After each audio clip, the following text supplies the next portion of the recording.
Welcome back to Showreel. I'm Tony Jones. Philip Noyce has a new film out titled The Giver. It's a story about a society that trusts its collective memories in one person, and the trouble that entails when, in the passing of this knowledge, something is remembered that was better left in the past. Starring Meryl Streep and Jeff Bridges, it is expected to be on our screens next year. The Princess Diana biopic starring Naomi Watts is set for a spring release here. Tracing the last 2 years of her life, it tells the story of when she falls for a gifted surgeon at a London hospital and the media circus that kills the relationship when the tryst is exposed. Fargo is set to hit the small screen. The 1996 Oscar winner is set for a short series 10-episode run on the US FX cable channel. It stars Billy Bob Thornton and Lorne Malvo, a ruthless and manipulative man who sets a small-town insurance salesman on his path to destruction. The action will be produced by the Coen brothers, creators of the original film. Legendary New York music venue, CBGB, has been immortalized on film. Starring the rather droll Alan Rickman, The Big Bang Theory's Johnny Galecki, and Rupert Grint of Harry Potter fame, the film features some original fittings from the venue's famously shocking toilets. With an all-original soundtrack featuring the likes of The Ramones, Iggy Pop, The Police, and Blondie, who all played there, the rock comedy should be on our screens by the summer. And finally, Guillermo del Toro, director of Pan's Labyrinth, is still alive. I repeat, still alive. And that's the news.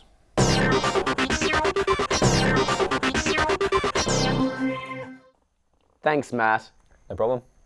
Right now we're going to have a little game of film trivia. This is more than a game. No, it's really just a game. Okay. The first round is called It's Alive!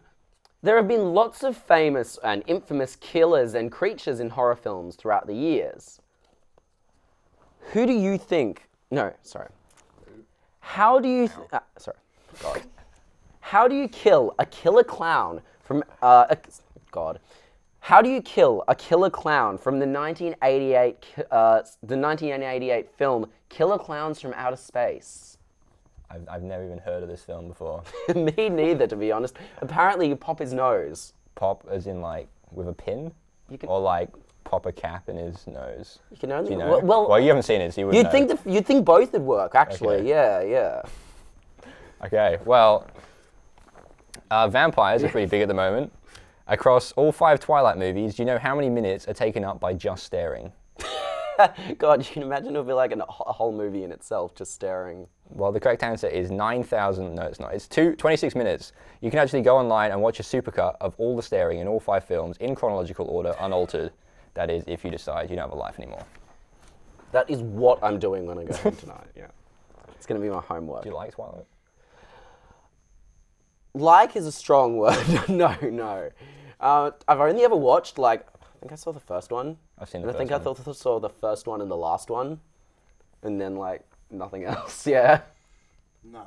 Yeah. I got nothing to say. Nothing to say there. No, believe me. I thought we were going to be friends till you said you've watched 2 of them. Yeah.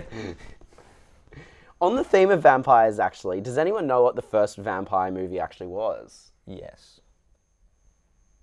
Do you want to know what it is? Oh, okay. Yeah, what was it? It was Nosferatu. It wasn't actually Dracula, but it was based on Dracula, but they couldn't get the rights to Dracula, so they did that, but they got sued anyway. I didn't hear about the rights thing, but yeah, Nosferatu from 1922. The lead actor Max Schreck apparently played the vampire so well and looked physically so unusual that a conspiracy was developed that he actually was a vampire playing Max Schreck in real life, who was then working as an actor playing the vampire Nosferatu in a film, which doesn't seem to make too much sense, but okay. It's true though.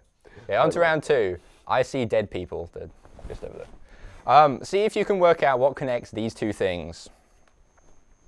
William Shatner, Star Trek's original Captain Kirk, and the serial killer Michael Myers from the 1978 slasher film Halloween. Not Mike Myers, who plays Shrek. Who was Mike Myers? You could imagine that whole, like, 7 degrees of Kevin Bacon thing. I'm sure they've... 6 degrees. 6 degrees, well, yeah, I'm sure they've done something together.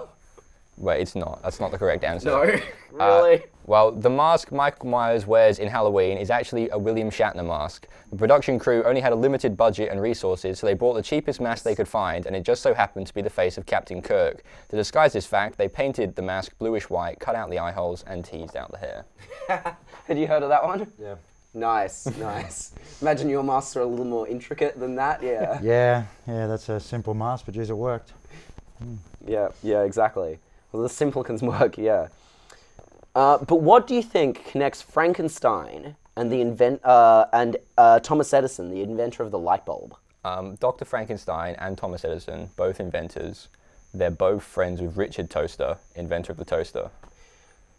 I don't think Richard Toaster's a real person. He's a real person. So I don't think you're right. But funnily enough, the first ever adaptation of Mary Shelley's Frankenstein, made in 1910, was made by Edison's production company, Edison Studios. Yeah, I didn't know he owned a studio. No, me neither. Okay, what about 1974 film, The Texas Chainsaw Massacre and Cheese? I have no idea. Do you know? No. Okay, well, the film was at one time going to be titled Head Cheese before it was switched to The Texas Chainsaw Massacre. And another interesting fact about this movie is that the human skeleton in the house at the end of the film was a real human skeleton. They used a real one because one from India was cheaper than a fake plastic one. Okay, that's messed. I'm going to keep that in mind. That is messed up. Thanks for that. That's messed up. Now time for our final round. I ate his liver with some fava beans and some nice Chianti. Is that just a statement, or is that the name of the round? I think it's a statement. Okay. Yeah. I think our writers are a bit messed up.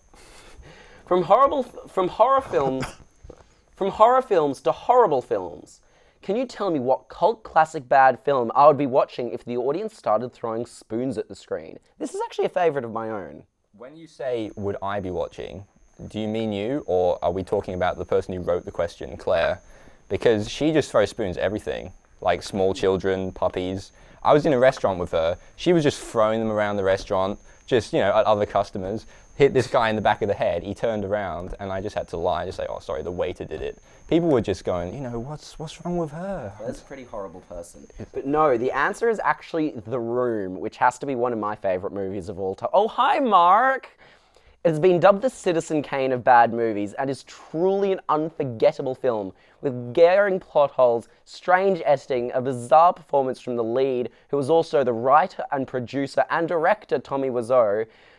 Nearly all the artworks in the film feature spoons. So whenever one of the artworks appears on screen, the prepared audience members will yell, "Spoon!" and hurl plastic spoons at the screen. It was, and this is one of the ways it's kind of developed as a cult classic.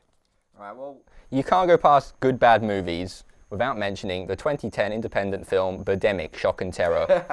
The film was rejected from the Sundance Film Festival for obvious reasons, if you've seen the film, but this didn't stop writer-director James I don't know his name, going anyway. Can you tell me what ingenious method he used to advertise the film at Sundance? Have you heard of Birdemic? If you can pronounce his name, I'll have a go. Yeah. James Nguyen. No, I don't know. I just wanted to hear you have another go at it.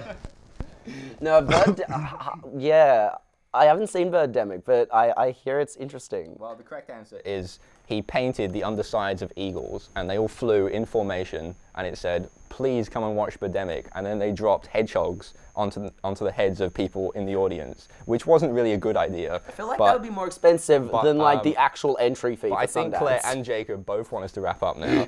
So the correct answer is he put banners, fake blood, and all this other stuff around Sundance, and around this van, and then he bird noises blared out the speakers, and then that attracted an indie DVD company to actually get the film, which they shouldn't have done in hindsight.